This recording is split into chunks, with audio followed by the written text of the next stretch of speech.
the quiet man of this football team, Scott Norwood. He can fire the shot heard round the world now. Oh boy, hearts beat faster in Buffalo.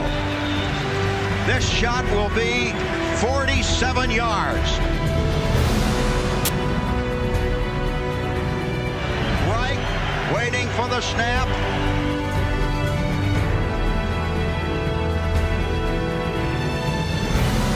Puts it down on the way. It's long enough.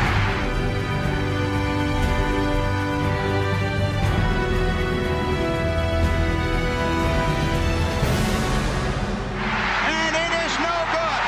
He missed it to the right with 4 seconds to play. As it turned out, the snap operation from afar looked good.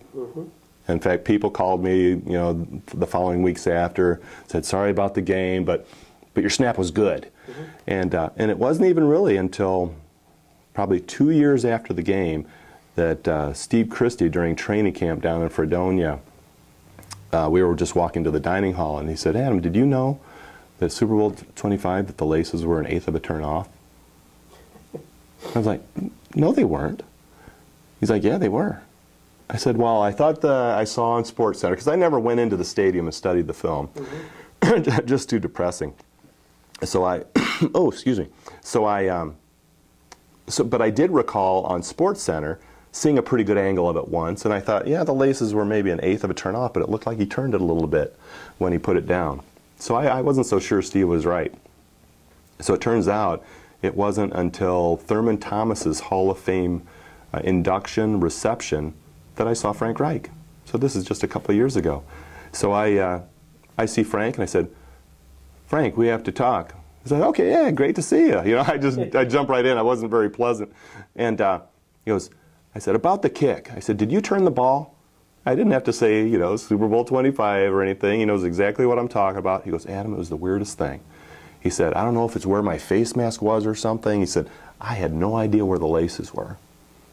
I said, "Well, Frank," I said, "that's because as you caught the ball, you can't see them and you can't even feel them because they're in the space in between your fingertips."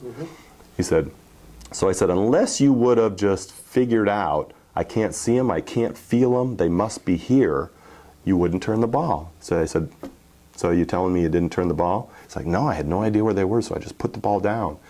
Well, what Steve had told me, which I had never heard until that time, I would have thought that I would have come across this at some point. If the laces are 1/8 of a turn off, the ball doesn't tail off at the end. It doesn't hook. It just flies straight. And that's what that ball did. So, waiting for the snap.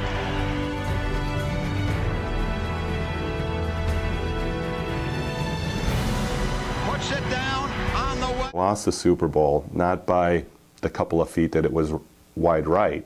We lost the Super Bowl by a 2 to 3 inch turn of the ball.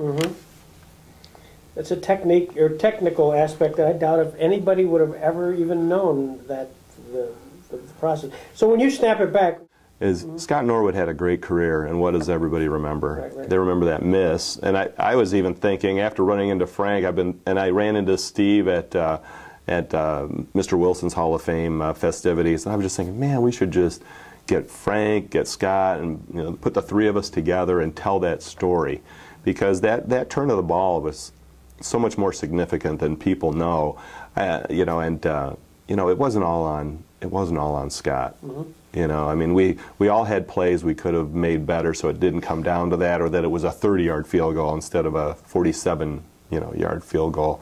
But it'd be nice to kind of clear the air for him, I think, because he just recently came to Buffalo to do a card signing. He hadn't done anything for a really long time, and I know he's feeling it. So it'd be nice to sort of clear the air, publicly, so more people understand that it wasn't just Scott that didn't make that field goal. Right. What's the perfect snapback? The perfect snap is just going to come right across the holder's fingertips, so that if you use the analogy of a clock, so that it's at 12 o'clock. Right. So that lace is pointing straight out towards the goalpost. And we had pretty good numbers. I mean, it wasn't very often that they had to, turn the ball. Right. So that so maybe I spoiled Frank a little bit too much earlier in the season. He had never had that ball that was in that little space in between his fingertips.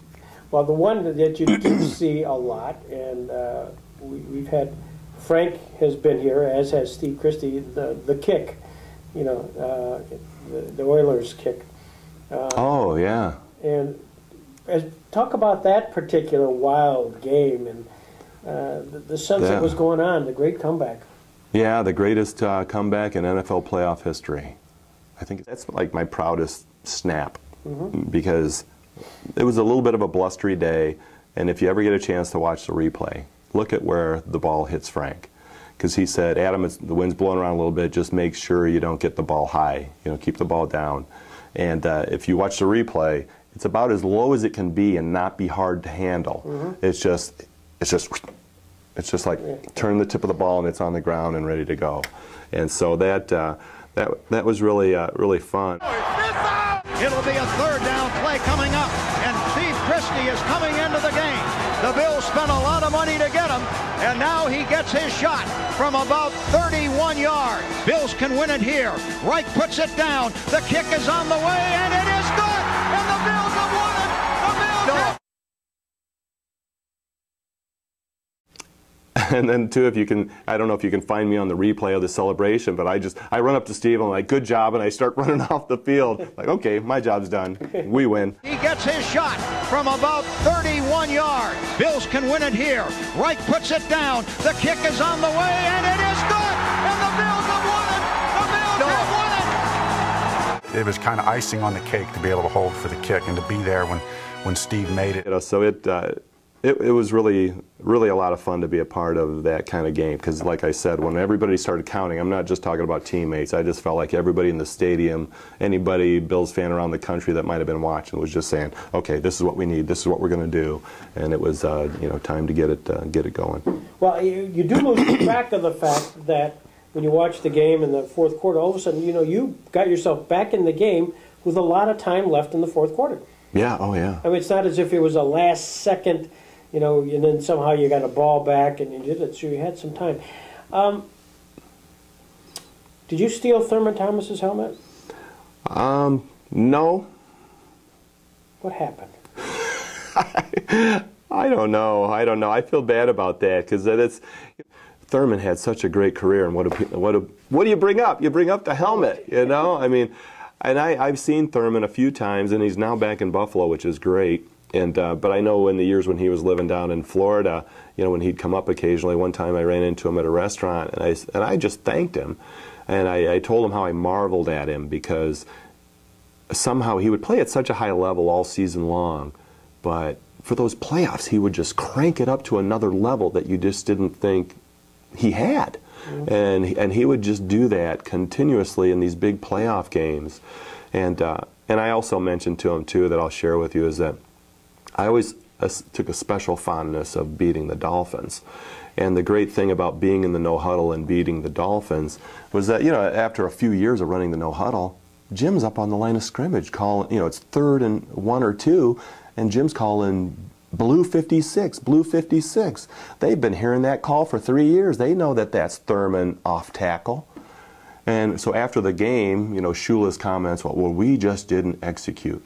Well, not that you didn't execute. We told you the play. It's 3rd and 1 or 2, and we just ran it right through your guys. They tried to execute. They just couldn't execute at the level we were executing. You know, so it was, you know, so I shared with Thurman just, you know, things like that, how I marveled at him, and how I just loved the fact that we could tell him where he was going, and they still couldn't stop him.